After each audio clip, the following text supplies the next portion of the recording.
احنا اتكلمنا شوية عن وضعي الحالي، فلازم ابقى مدرك وواعي للوضع الحالي عامل ازاي. يعني ايه هي المشكلة اللي موجودة حقيقية عندي. لما واحدة تيجي تقول لي، فاكرين كنت بكلمكم، خلينا ناخد مثال بسيط، التخسيس مثلا، واحدة تيجي تقول لي انا عايزة اخس، فلازم افهم اكتر هنا الوضع عامل ازاي. انتي الوزن بتاعك قد ايه؟ انتي الزيادة قد ايه؟ انتي ايه الحاجة اللي بتخليكي تاكلي اصلا؟ انتي بتحسي بايه لما بتروحي تاكلي؟ ايه اللي بيخليكي تقومي وتاكلي بالليل؟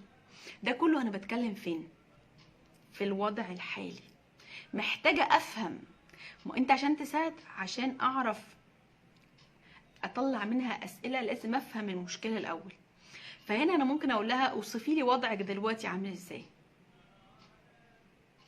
ايه اللي انت عايزة، المشكلة الحقيقية فعلا عايزة تخلصي منها.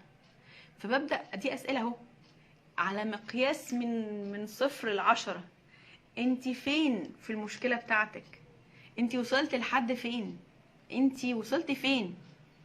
فهنا انت فين؟ انا عايزة ابقى مديرة شركة. طب انت فين دلوقتي؟ انت وصلت لحد فين؟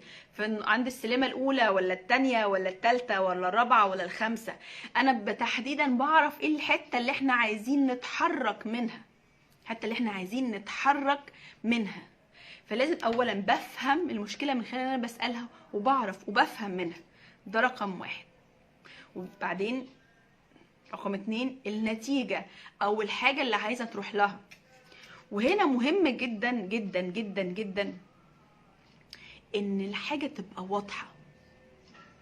اوقات كتير حد يقولك انا حياتي بايظة بس انا مش عارف انا عايزة اعمل ايه. صح؟ انا حياتي كذا، انا عايزة ابقى كويس. هو كده عايز يبقى كويس؟ كلمة انا عايزة ابقى كويس دي حاجة مفتوحة جدا جدا جدا. انا دايما لما باجي اشتغل مع حد، ايه اللي انت عايزه؟ ايه لو اشتغلت عليه كده وبقى موجود في حياتك هتبقى احسن؟ ايه الحاجة اللي نفسك توصل لها؟ والله نفسي ابقى هادي. طيب اوصف لي الهدوء ده شكله هيبقى عامل ازاي؟ والله ان انا مثلا لما حد يعصبني هبقى هادي، حصل كذا. لما فلان مثلا ده دايما على طول بيعمل الحاجة الفلانية هبقى. فهنا بخلي الشخص يبقى شايف كويس. مهم جدا جدا ان هو يبقى شايف كويس اللي هو الحتة اللي عايز يروح لها، شايفها وشايفها بكل تفاصيلها، وعارف هو عايز يروح لفين. فده حتة الاوتكم، النتيجة. يعني كان دكتور صلاح الراشد دايما يقول ان لم تخطط للنجاح فقد خططت للفشل. فدايما ببقى مخطط ايه الحاجة اللي عايزة اوصل لها. الناس اللي بتبقى محددة اهدافها بشكل احسن بتوصل. كان في دراسة كده عملوها على تحديد الاهداف، فقالوا جابوا ناس تتبعوا كده حوالي 5000 شخص، لقوا ان من 5000 شخص دول تقريبا حوالي 10% منهم بس اللي وصلوا لأهدافهم. فبدأوا يتتبعوا هما ايه المختلف عندهم من الباقي. اكتشفوا ان الناس دي كانت محددة هدفها بوضوح قوي. الناس دي كانت هدفها واضح بالنسبة لها، كان شايفاه كأنه صورة مرسومة قدامهم، كانت سمعاه، كانت حاسة بيه، كانت عايشة معاه ان هو فعلا حقيقة.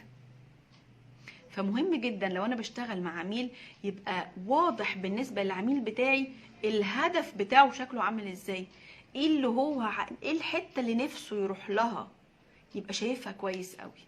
وده من على فكرة من الحاجات اللي بتخلي الاهداف تتحقق اسرع، ان انت تبقى شايف وسامع وشايف الصورة النهائية بتاعت الحاجة اللي انت عايز توصل لها. طيب فده رقم 2. فاحنا قلنا 1 ايه الوضع دلوقتي، رقم 2 ايه اللي هو حتة عايز يوصل لها،